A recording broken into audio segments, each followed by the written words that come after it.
হামের শিশু মৃত্যুর ঘটনায় সংসদে প্রধানমন্ত্রীর দুঃখ প্রকাশ। 2 কোটি টিকা দেওয়ার পরিকল্পনা, 2 মাসের মধ্যে 200 অব্যবহৃত ভবনকে হাসপাতালে রূপান্তরের ঘোষণা।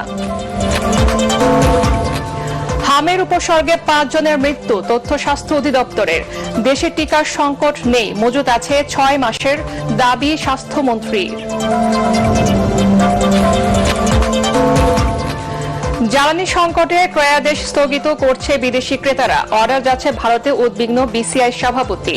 করমুক্ত আয়সীমা বাড়ানো সহ হার কমানোর দাবি ব্যবসায়ীদের।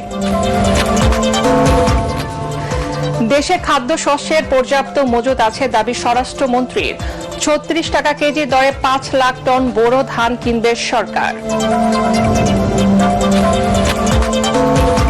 সংরক্ষিত নারী আসনে এনসিপির মনিরা শারমিনের প্রার্থিতা স্থগিত। জামাত জোটে 13 প্রার্থীর মধ্যে 12 জনের মনোনয়ন বৈধ।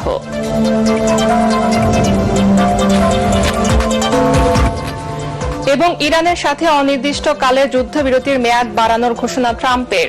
নৌ অবরোধ তুললে ইসলামাবাদে আলোচনা হতে পারে, জানালো তেহরান।